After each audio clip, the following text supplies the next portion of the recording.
தி capital நேயர்களுக்கு வணக்கம். நான் உங்கள் நிரஞ்சன். அமெரிக்க அதிபரா ட்ரம்ப் பதவியேற்று ஒரு மாசத்தை நிறைவு செஞ்சிருக்கிறாரு. இந்த ஒரு மாசத்துல தலைவன் என்னென்னலாம் பண்ணிருக்கிறாருன்னு தெரியுமா? அதைத்தான் இன்னைக்கு நம்ம விரிவா பார்க்க இருக்கிறோம். இது மட்டும் இல்லாம 2 ஸ்பெஷல் ஐட்டம் இருக்கு. அது என்னன்றத வீடியோவோட கடைசியில சொல்றேன், ஸ்கிப் பண்ணாம பாருங்க. தெரியாது. அமெரிக்க அதிபரா 2வது முறையா ஜெயிச்ச டொனால்ட் ட்ரம்ப் கடந்த ஜனவரி 20ஆம் தேதி தான் அதிகாரப்பூர்வமா அதிபரா பதவியேற்றுக்கிட்டாரு. அதுக்கு முன்னாடியே சில முக்கியமான அறிவிப்புகளை அவர் வெளியிட்டு இருந்தாலும் அதுக்கப்புறம் தான் அவர் அதை செயல்படுத்த தொடங்கினாரு. அவர் பதவியேற்றதுல இருந்து அந்த ஒரு மாதம் வரைக்கும் கிட்டத்தட்ட 73 எக்ஸிகியூட்டிவ் ஆர்டர்ஸ் அவரு இஷ்யூ பண்ணியிருக்காரு. அதாவது அரசு சார்ந்த அரசாணைகளை அவர் பிறப்பிச்சிருக்கிறாரு. இதுல மிக முக்கியமான விஷயங்கள் இல்லீகல் இமிகிரன்ஸ் ஆகட்டும், டாரிஃப் சம்பந்தமான அதாவது வரி விதிப்பு சம்பந்தமான விஷயங்கள், இந்த மாதிரியான ஏகப்பட்ட விஷயங்கள்ல உலகத்திலேயே பெரும் சலசலப்பை ஏற்படுத்தக்கூடிய விஷயங்கள் எல்லாம் தலைவன் செஞ்சிருக்கிறார். அப்படி அதுல மிக முக்கியமானது இல்லீகல் இமிகிரன்ட் சம்பந்தமான விஷயம். தேர்தல் பிரச்சாரத்தின் போதே இந்த இல்லீகல் இமிகிரன்ட் விஷயத்தை தான் ட்ரம்ப் பெரிய அளவுல கையில வச்சிருந்தாரு. இந்த இல்லீகல் இமிகிரன்ஸால தாங்க அமெரிக்காவில் பெரும் பிரச்சனை எல்லாம் நிலவுது. நான் வந்த உடனே இவங்க எல்லாரையும் நாட்டை விட்டு விரட்டுவேன்னு சொல்லிட்டு இருந்த அவரு வந்த உடனேயே அதுக்கான கையெழுத்த போட்டாரு. போட்டதோடு மட்டும் இல்லாம இந்தியர்கள் உட்பட யார் யாரெல்லாம் அமெரிக்காவில் சட்டவிரோத குடியேறிகளா இருக்கிறாங்களோ தேடி தேடி அரெஸ்ட் பண்ணாரு. இதுல மிக முக்கியமான பிரச்சனை எங்க எழுந்ததுன்னா, அவங்க அந்த இல்லீகல் இமிகிரன்ஸ் உடைய கை கால்கள்ல விலங்கிட்டு அனுப்புனது, அதிலும் இந்தியர்கள் அப்படி அனுப்புனாங்க அப்படின்ற விஷயம் இந்தியாவில் நாடாளுமன்றத்தில் விவாதம் நடத்தக்கூடிய அளவுக்கு பெரும் பிரச்சனையா மாறிச்சு. அமெரிக்கா இந்த இல்லீகல் இமிகிரன்ஸை மனிதாபிமானமற்ற முறையில நடத்துறாங்க அப்படின்ற மாதிரியான குற்றச்சாட்டுகள் உலக அளவுல எழ தொடங்குச்சு. ஆனா அதையெல்லாம் ட்ரம்ப் அரசாங்கம் காதிலேயே வாங்கிக்கல. ஓ, எங்க மேலே நீங்க குற்றச்சாட்டு சொல்றீங்களா, இப்ப பாருங்க அப்படின்னு எங்க நாட்டுக்குள்ள நீங்க நுழைஞ்சீங்கன்னா நாங்க உங்களை இப்படிதான் நடத்துவோம்னு அந்த இல்லீகல் இமிகிரன்ஸை எப்படிலாம் அரெஸ்ட் பண்றாங்கன்ற சம்பந்தமான வீடியோவை அதிகாரப்பூர்வமா அந்த ஒயிட் ஹவுஸே வெளியிட்டாங்கன்னா பாத்துக்கோங்க. அந்த அளவுக்கு இந்த விஷயத்துல நாங்க ரொம்ப நெருக்கடியான நிலைமையில தான் நாங்க அணுகுவோம் அப்படின்றதுதான் சொல்லியிருந்தாங்க. அடுத்ததா டாஜி, இதுதான் பெரிய பெரிய சர்ச்சையாச்சு. அதாவது டாஜி அப்படின்றதுக்கான ஃபுல் ஃபார்ம் என்ன அப்படின்னா, டிபார்ட்மெண்ட் ஆஃப் கவர்மெண்ட் எஃபிஷியன்சி. அதாவது அரசு சார்ந்த துறைகள் எப்படி சிறப்பா செயல்படணும், அந்த நிதி எப்படி எல்லாம் போகுது அப்படின்றத கண்காணிக்கிறதுக்கு, அது இன்னும் சிறப்பா செயல்படுத்துறதுக்கான ஒரு அமைப்பு அப்படின்ற பெயர்ல தான் அதை தொடங்கினாங்க. யார் அதுக்கு தலைவரா போட்டிருந்தாங்க? அதாவது அவர் ஒத்துக்கல, ஆனா அவர் தான் தலைவர். அதுதான் எலான் மஸ்க். சமூக வலைதளமான எக்ஸை வச்சுக்கிட்டு அவர் பண்ற அட்டூழிய என்னென்னலான்றது எல்லாருக்குமே தெரியும். இப்படி ஒரு அரசு சார்ந்த ஒரு புது பொறுப்பு கிடைச்சா அவர் என்ன பண்ணுவாரு? அதேதான், இருக்கிறவங்க எல்லாரையும் வீட்டுக்கு அனுப்பு. கிட்டத்தட்ட 10,000க்கும் அதிகமான அரசு அதிகாரிகளை நீங்க எஃபிஷியன்டா இல்லைன்னு சொல்லி வீட்டுக்கு அனுப்பிச்சிருக்காங்க. இதுல ட்ரம்ப்புக்கு எகெயின்ஸ்டான கேஸ் நடந்தது தெரியுமா? அதான் அந்த நடிகை கூட கொஞ்சம் அப்படி இப்படி எல்லாம் இருந்து ட்ரம்ப் சம்பந்தமான கேஸ். ஆமா, என்கிட்ட இருக்க எதிரா உன்னைய ஹெவியா லைக் பண்ண வச்சுச்சு. முத்து போன்ற எனது சிரிப்பா அல்லது முரட்டு தோல் உடம்பா, இல்ல நாட்டியம் ஆடும் என்னுடைய நடையா அல்லது நவரசத்தையும் காட்டும் என்னுடைய முகமா? அத்தோட விட்டாரா? சரி, இது பத்தாது, இன்னும் கொளுத்தி போடுவோன்னு அமெரிக்காவில பிறந்தா மட்டுமே அமெரிக்க குடியுரிமை தரப்பட மாட்டாது அப்படின்ற ஒரு புது விஷயத்தை தூக்கி போட அமெரிக்கா பத்தி எரிய ஆரம்பிச்சது. அது என்னங்க நியாயம்? ஏற்கனவே அமெரிக்காவுடைய அரசியல் சாசனம் அதுக்கு அனுமதி வழங்கி இருக்கு. அது எப்படி ட்ரம்ப் அதை சொல்லலாம் அப்படின்னு ஒரு சாரார் எதிர்ப்பு தெரிவிச்சாலும் இன்னொரு தரப்புக்கு பயம். ஐயோ, நம்ம பிரெக்னெண்டா இருக்கிறோம், இன்னும் 2 மாசம் கழிச்சு நமக்கு குழந்தை பிறந்தா அந்த குழந்தைக்கு அமெரிக்கன் சிட்டிசன்ஷிப் கிடைக்காது. நம்ம அமெரிக்கால வசிக்கிறோம், ஆனா நமக்கு குழந்தைக்கு குடியுரிமை இல்லாட்டி நம்ம குழந்தை என்ன பண்ணும்? அதனால போகடா ஹாஸ்பிட்டலுக்குன்னு அவசரமா போய் தாய்மார்கள் ஹாஸ்பிட்டல் அட்மிட் ஆகி சிசேரியன் பண்ணி அந்த குழந்தைய வெளியே எடுக்கக்கூடிய வேலைகள்லாம் நடந்து அது ஒரு தனிப்பட்ட பிசினஸாகவும் அங்க போச்சு. அதுக்கப்புறமா இதை பார்த்த அந்த ஊர் நீதிமன்றங்கள் இதுக்கு இடைக்காலமா தடை விதிச்சிருக்கிறதுனால இப்போ அங்க கர்ப்பமா இருக்கக்கூடிய கர்ப்பிணிகள் கொஞ்சம் நிம்மதி பெருமூச்சு விட்டுருக்காங்க. ஆனா ட்ரம்ப் அந்த விஷயத்துல அடுத்து என்ன பண்ண போறாரு அப்படின்றதுதான் ரொம்ப திகிலோட அவங்க பார்த்துக்கிட்டு இருக்கிறாங்க. அத்தோட விட்டாரா? இதோ வரேன் அப்படின்னு சொல்லி 3ஆம் பாலினத்தவர்கள் இஷ்யூக்கு வந்தாரு. அது என்ன 3ஆம் பாலினத்தவர்கள்? எங்க அமெரிக்காவில ஆண் பெண் 2 இனம் தாங்க, 3வது பாலினம்லாம் ஒண்ணும் கிடையாது. அபிஷியல் கெசட்லயே அதை நான் நீக்க போறேன். எந்த சர்டிபிகேட்ஸ் எந்த டாக்குமெண்ட்ஸ் கொடுத்தாலும் அதுல ஒண்ணு நீங்க ஆணுன்னு குறிப்பிடணும், இல்லாட்டி பெண்ணுன்னு குறிப்பிடணும். மூன்றாம் பாலினவர்னு கூட குறிப்பிடுறதுக்கான வாய்ப்பே கிடையாது அப்படின்னு சொன்னதோடு மட்டும் இல்லாம ஸ்போர்ட்ஸ்ல இந்த மூன்றாம் பாலினத்தவர்கள் பங்கெடுக்க கூடாது. அதிலும் குறிப்பா பெண்கள் கலந்துக்கக்கூடிய ஸ்போர்ட்ஸ்ல எதுலையுமே இவங்களுக்கு எந்த விதமான பங்களிப்பும் நாங்க தரமாட்டோம்னு சொல்ல இப்போ அமெரிக்காவில் பல இடங்கள்ல ப்ரொடெஸ்ட் நடந்துகிட்டு இருக்கு. ஏன்னா மூக்கு புடப்பா இருந்தா சில நேரத்துல இப்படி எல்லாம் யோசிக்க தோணும் கொஞ்சம். மூன்றாம் பாலினத்தவர்களுக்கான உரிமையை இப்பதான் நம்ம கேட்டு பெற தொடங்கி அவங்களுக்கு இப்பதான் அதை வந்து வழங்கிக்கிட்டு இருக்கிறோம். வழங்குறோம்னு சொல்றதை விட அவங்களுக்கு உரிமையானதை அவங்க வாங்கிக்கிட்டு இருக்கிறாங்க. இப்படி இருக்கக்கூடிய சூழல்ல பிற்போக்குத்தனமா மூன்றாம் பாலினத்தவர்னு ஒரு பிரிவே இல்லைன்னு ஒரு அமெரிக்க அதிபர் சொல்றாரு. அதை அந்த நாட்டுக்காரங்களும் கேட்டுட்டு இருக்காங்க, உலக நாடுகளும் கேட்டுட்டு அமைதியா தான் இருக்கிறாங்க. சரி, உள்ளூர்லயே இவ்வளவு பிரச்சனைகளை பண்ணியிருக்கிறாரு, வெளிநாட்டுக்காரங்களை சும்மா விடுவாரா? ஐயோ ஐயோ, என்ன தம்பி என்னாச்சு? அங்கேயும் நான் வருவேன்டா அப்படின்னு சொல்லி இந்தியா தொடங்கி சீனா, பிரேசில் எல்லா நாட்டுகிட்டையும் இப்ப வரைக்கும் அவரு கடுமையான உரண்டை இழுத்து வச்சிருக்கிறாரு. இன்னைக்கு என்னெல்லாம் பண்ண போறாரோ. அதுல முதல்ல எடுத்த உடனே மாட்டின நாடுகளை வரிசையில பார்த்தா இத்தாலி, கனடா, சீனா.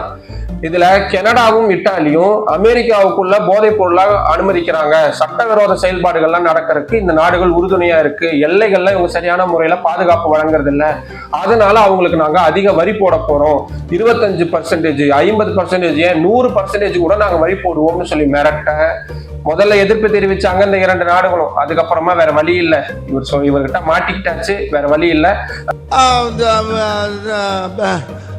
வந்து இப்ப நான் என்ன உங்கள்கிட்ட சொல்றது?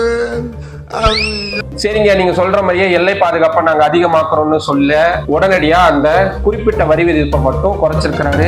ஆனா இம்போர்ட் எக்ஸ்போர்ட் டியூட்டிஸ் இந்த மாதிரியான விஷயங்கள்ல வரியை அதிகரிக்கதான் செஞ்சிருக்காரு.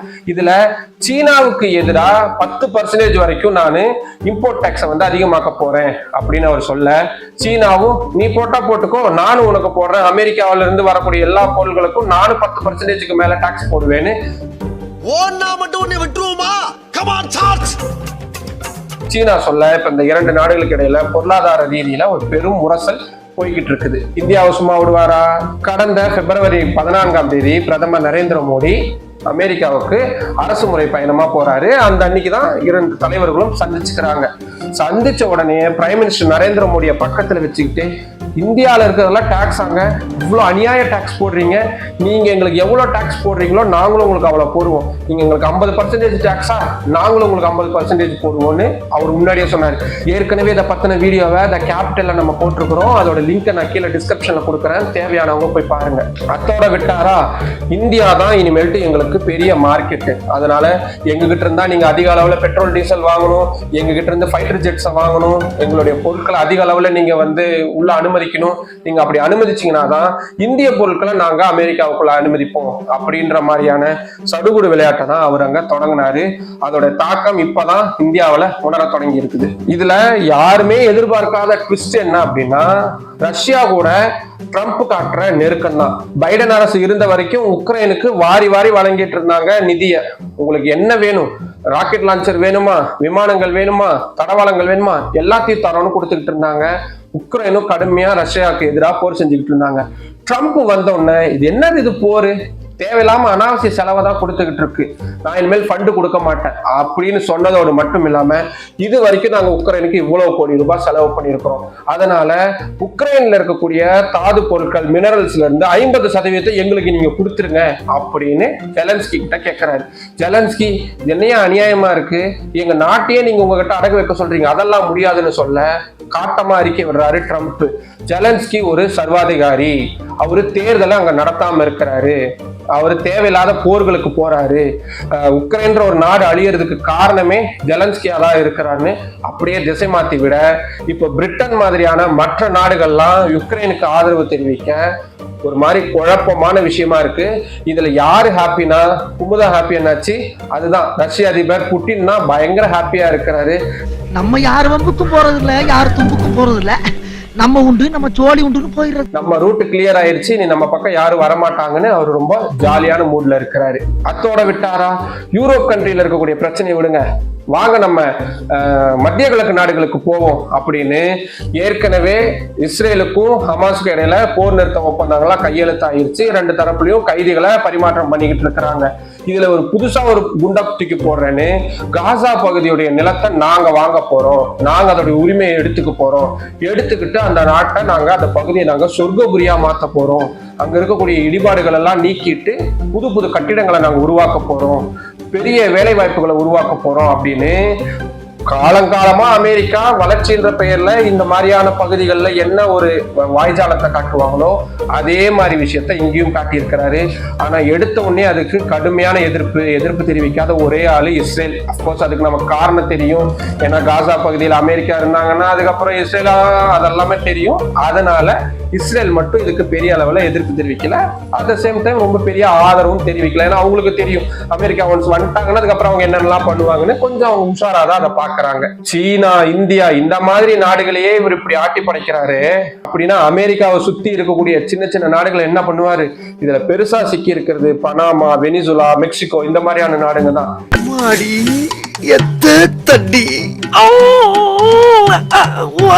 எங்க நாட்டுல ஏற்கனவே ஏகப்பட்ட இல்லீகல் இமிகிரன்ட்ஸ் இருக்கிறாங்க. அவங்கள இந்தியா மாதிரியான நாடுகளுக்கு தூர தேசங்களுக்கு கொண்டு போய் விடுறதுல எங்களுக்கு ரொம்ப செலவாகுது. நாங்க என்ன பண்றோம், ஒரு பஸ்ஸை பிடிச்சி உங்க நாட்டுக்கு அனுப்பிச்சு வைக்கிறோம், ஏத்துக்கோங்க அப்படின்னு பனாமா கிட்ட சொல்லியிருக்கிறாரு. பனாமா இது என்னங்க இது அநியாயம், நாங்க எப்படிங்க ஏத்துக்க முடியும்னு கேட்டிருக்காங்க. ஐயாவே எதிர்த்து பேசுறியா, உனக்கு 100% வரி போடுவேன், சூயஸ் கால்வாயை நான் கைப்பற்றிடுவேன் அப்படின்னு ஒரு மிரட்ட வேற வழியே இல்லாம சரி அனுப்பி விடுங்க, நான் ஹோட்டல்ல வச்சு பாத்துக்கிறேன்னு இப்போ வெனிசுலா மாதிரியான நாடுகள், பனாமா மாதிரியான நாடுகள் தான் இந்தியர்கள் உட்பட இந்த மாதிரியான இல்லீகல் இமிகிரன்ட்ஸை ஹோட்டல்ஸ்ல தங்க வச்சு பாதுகாத்துட்டு இருக்காங்க. அங்க இருந்து இந்த அவங்க சொந்த நாடுகளுக்கு போகணும்னு விருப்பப்படுறாங்கன்னா அனுப்பிச்சு வைக்கிறாங்க. அப்படி இல்லாட்டி அவங்களோட நிலைமை என்ன ஆகும் அப்படின்றதெல்லாம் பெரிய கேள்விக்குறியாவே இருக்கிறதையும் பார்க்க முடியுது. ஒரு நாடு சின்ன சின்ன நாடுன்னு மிரட்டிக்கிட்டு இருந்தவரு ஒரு கட்டத்துக்கு அப்புறமா பெரிய கூட்டமைப்புகளையே மிரட்ட தொடங்கினாரு. அதுல முதல்ல சிக்கினதுதான் பிரிக்ஸ்.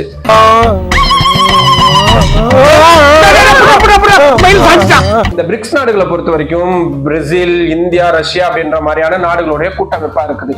இந்த கூட்டமைப்புகள் ரொம்ப நாளாவே டாலருக்கு எதிரான ஒரு நாணயத்தை வர்த்தகத்துல கொண்டு வரணும் அப்படின்ற மாதிரியான முயற்சிகள் இருக்கிறாங்க. இதை ரொம்ப நாளாவே எதிர்த்துட்டு இருந்த ட்ரம்ப் எங்களுடைய நாணயத்துக்கு எதிராக நீங்க அதாவது எங்களுடைய டாலருக்கு எகென்ஸ்டா நீங்க பிசினஸ் பண்ணணும்னு நினைச்சீங்கன்னா உங்க அத்தனை நாடுகள் மேலயுமே கண்மூடித்தனமா நான் வரி விதிப்பேன் அப்படின்னு சொன்னதோடு மட்டும் இல்லாம நான் இந்த ஸ்டேட்மெண்ட் இப்ப கொடுத்தேன்னா நான் இந்த ஸ்டேட்மெண்ட் கொடுத்ததுல இருந்தே இந்த பிரிக்ஸ் நாடுகள் கூட்டமைப்பு எல்லாமே செத்து போச்சு அப்படின்ற மாதிரியான ரொம்ப திமுறான தெனாவட்டான பதிலையும் சொல்லியிருக்கிறாரு. இது இந்த மற்ற நாடுகள் எல்லாமே ரொம்ப உன்னிப்பாகவும் கவனிச்சுட்டு இருக்காங்க. கால வராமையா போகும் அப்படின்ற மாதிரியான துணியில தான் அமெரிக்காவை இப்ப பாத்துக்கிட்டு இருக்கிறாங்க. இது எல்லாத்துக்கும் பார்த்தாச்சு. ஆனா யாருமே ஏத்துக்காத ஒரு பெரிய பிரச்சனைய ட்ரம்ப் உருவாக்கி வச்சிருக்காரு. அதுதான் யுஎஸ் எய்டு. 1960களில் அமெரிக்காவால உருவாக்கப்பட்ட ஒரு அமைப்பு. அதுக்கப்புறமா இதோட தேவையை புரிஞ்சுக்கிட்டு தன்னாட்சி அதிகாரம் கொண்ட அமைப்பாகவும் இதை கொண்டு வந்துட்டாங்க. இதோடைய வேலை என்ன?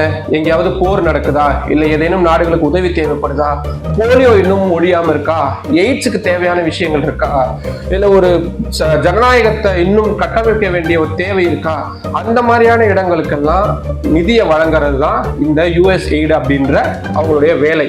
ட்ரம்ப் இது எங்க நாட்டு பணத்தை பில்லியன் கணக்கான டாலர்ஸை நாங்க எதுக்கு மற்ற நாடுகளுக்கு கொடுக்கணும், அதெல்லாம் தர முடியாது, எல்லாத்தையும் நான் நிறுத்துறேன்னு சொல்லி முக்கியமான நாடுகளுக்கு வழங்கிக்கிட்டு இருந்த அத்தனை நிதியும் நிறுத்தி இருக்கிறாரு. இதுல இந்தியாவுல இந்த வாக்காளர்களுடைய எண்ணிக்கை அதிகரிக்கிறதுக்காக இந்தியாவுக்கு ஒரு குறிப்பிட்ட ஒரு நிதியை கொடுத்துக்கிட்டு இருந்தார். அந்த நிதியும் நிறுத்துறேன் அப்படின்னு சொல்லியிருக்காரு. அதுக்கப்புறமா அது இல்ல, அது இந்தியாவுக்கு கொடுத்த நிதி கிடையாது, பங்களாதேஷுக்கு கொடுத்தது, தவறா புரிஞ்சு கொள்ளப்பட்டது அப்படின்ற மாதிரியான பேச்சுகள்லாம் ஒரு பக்கம் போயிட்டு இருக்கக்கூடிய சூழல்ல முக்கியமான அத்தனை அமைப்புகளுக்குமான நிதியை இப்படி நிறுத்தி வச்சிருக்கிறது வரக்கூடிய நாட்கள்ல உலக அளவுல பெரும் தாக்கத்தை ஏற்படுத்தும். அதுவும் இலங்கை மாதிரியான, வங்கதேசம் மாதிரியான ஆப்பிரிக்க நாடுகள்ல கடுமையான தாக்கத்தை ஏற்படுத்தும். ஏன்னா யுஎஸ் கொடுக்கக்கூடிய இந்த நிதியில தான் இந்த நாடுகளோட பல முக்கியமான துறைகளை இயங்கிக்கிட்டு இருந்துச்சு. இப்போ யுஎஸ் திடீர்னு இந்த நிதியெல்லாம் உடனடியா நிறுத்துறேன்னு சொன்னதுனால அந்த நாடுகளுடைய பொருளாதாரம் பெரிய அளவுல ஸ்தம்பிச்சு போறதுக்கான வாய்ப்பு இருக்கு அப்படின்ற மாதிரியான விஷயங்கள் எல்லாமும் சொல்லப்படுது. வீடியோட ஆரம்பத்திலே பார்த்தோமா, 2 ஸ்பெஷல் ஐட்டம் பண்ணியிருக்கிறாரு தலைவர் அப்படின்னு. அது என்னன்னா, அமெரிக்க அதிபர்களுடைய மாளிகை இருக்கும், அங்க ஓவல் ஆபீஸ் அப்படின்றதுதான் அதிபர்கள் உட்கார்ந்து வேலை பார்க்கக்கூடிய அலுவலகம். அங்க ஒரு பெரிய டேபிள் இருக்கும், நம்ம இந்த போட்டோஸ் வீடியோஸ் எல்லாம் பார்த்திருப்போம். அதுல ஒரு பட்டன் இருக்கும், அந்த பட்டனை எப்ப அமுக்குனாலும் எவ்வளவு வேணாலும் கூல்ட்ரிங்க்ஸை ஆர்டர் பண்ணிக்கலாம் அமெரிக்க அதிபர்கள். இதுக்கு முன்னாடி இருந்த ஒபாமா, பைடன் இவங்கெல்லாம் அதை வந்து எங்களுக்கு அந்த மாதிரியான ஸ்கீம்லாம் எதுவும் வேணாம், அந்த மாதிரி எந்த சிறப்பு கவனிப்புலாம் வேண்டாம்னு சொல்லி அந்த பட்டனை பயன்படுத்தாம இருந்தாங்க. வந்த உடனே வெயிடா அந்த பட்டனை திருப்பியும் எனக்கு எப்பப்பெல்லாம் தோணுதோ அப்பப்பெல்லாம் நான் கூல்ட்ரிங்க்ஸ் குடிப்பேன், அந்த பட்டனை நான் அமுக்கிக்கிட்டே இருப்பேன்னு அந்த பட்டனை திருப்பியும் செயல்பட வச்சிருக்கிறாரு. ரெண்டாவது, அதை விட ஸ்பெஷல் ஐட்டம், இந்த பிளாஸ்டிக் ஸ்ட்ரா தாங்க ரொம்ப நல்லா இருக்கு, பேப்பர் ஸ்ட்ரான்னு கொண்டு வந்தாங்க. அது இந்த சுற்றுச்சூழல் அது இதெல்லாம் காரணம் சொன்னாங்க. பட் என்னை பொறுத்த வரைக்கும் பிளாஸ்டிக் ஸ்ட்ரா தான் நல்லா இருக்கு. ஏன்னா அதான் ரொம்ப நாள் உழைக்கக்கூடியதும் கூட, கொஞ்சம் பிடிச்சி குடிக்கிறதுக்கு அதெல்லாம் ரொம்ப ஈஸியாகவும் இருக்கு. அதனால பழைய ஸ்ட்ரால தூக்கி போட்டு திருப்பி கொண்டு வாங்கடா பிளாஸ்டிக் ஸ்ட்ராவை அப்படின்னு பிளாஸ்டிக் ஸ்ட்ராஸை திருப்பி அமல்படுத்தி இருக்கிறாரு. இவர் பண்றதெல்லாம் பார்த்தா இனி வரக்கூடிய நாள்ல என்னென்னலாம் கிறுக்குத்தனம் பண்ண இருக்கிறாரோ அப்படின்ற மாதிரிதான் யோசிக்க வேண்டியதா இருக்கு. இவரு சீரியஸா பண்ணக்கூடிய விஷயங்கள் தமாஷா தெரியுது, ஆனா அது ரொம்ப ரொம்ப சீரியஸான விஷயம். இவரு தமாஷா பண்ணக்கூடிய விஷயங்கள் ரொம்ப சீரியஸா இருக்கு, ஆனா அது உண்மையிலுமே ரொம்ப சீரியஸான விஷயம். மொத்தத்துல ஒரு அமெரிக்க அதிபரா ட்ரம்ப் பண்ணக்கூடிய சின்ன சின்ன விஷயங்கள் கூட எல்லா உலக நாடுகள்லயும் கடுமையான தாக்கத்தை ஏற்படுத்துது. ஆனா அவரு தொடர்ந்து இந்த மாதிரியான விஷயங்களை தான் பண்ணிக்கிட்டே இருக்க போறாரு. அதை நாமளும் பார்த்துக்கிட்டே தான் இருக்க போறோம். ஒரு மாசத்திலேயே ட்ரம்ப் பண்ணது நம்மளை மூச்சு வாங்க வைக்கிறது இல்ல, இனி நிறைய இருக்கு. அது எல்லாத்தையுமே நம்ம அடுத்தடுத்த வீடியோக்கெல்லாம் பார்க்கலாம். அது வரைக்கும் உங்ககிட்ட இருந்து விடைபெறுகிறேன். நன்றி, வணக்கம்.